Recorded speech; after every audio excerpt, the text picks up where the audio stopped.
নেত্রকোনাবাসী রক্ত দিয়ে হলেও আন্দোলনের মাধ্যমে এই নেত্রকোনা মেডিকেল কলেজ অবশ্যই প্রতিষ্ঠিত করবে।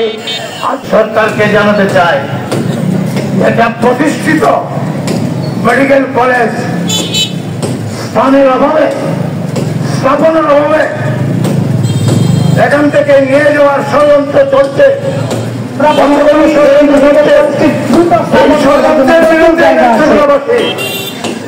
আজকে একত্রবদ্ধ নেত্রকোনাবাসী আন্দোলন করে এই সকল ষড়যন্ত্র রোধ করবে। আমরা জায়গা দিয়েছি, জায়গা দেব। মেডিকেল কলেজ অবশ্যই হবে, মেডিকেল কলেজের স্থাপনা অবশ্যই হবে। যেহেতু আজ থেকে 7 বছর আগে এই মেডিকেল কলেজ নেত্রকোনায় প্রতিষ্ঠিত হয়েছে, এই মেডিকেল কলেজ কোন ষড়যন্ত্রে এখান থেকে উঠতে হবে না। নেত্রকোনাবাসী রক্ত দিয়ে হলেও আন্দোলনের মাধ্যমে এই নেত্রকোনা মেডিকেল কলেজ অবশ্যই প্রতিষ্ঠিত করবে।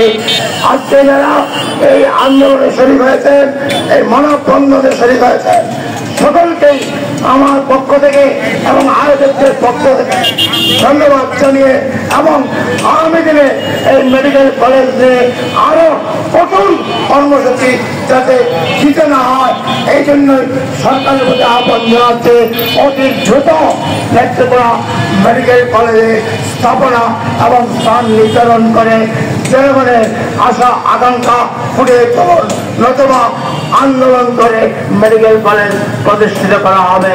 সবাইকে ধন্যবাদ জানিয়ে আজকের এই মানববন্ধন এখানেই সমাপ্তি ঘোষণা করতে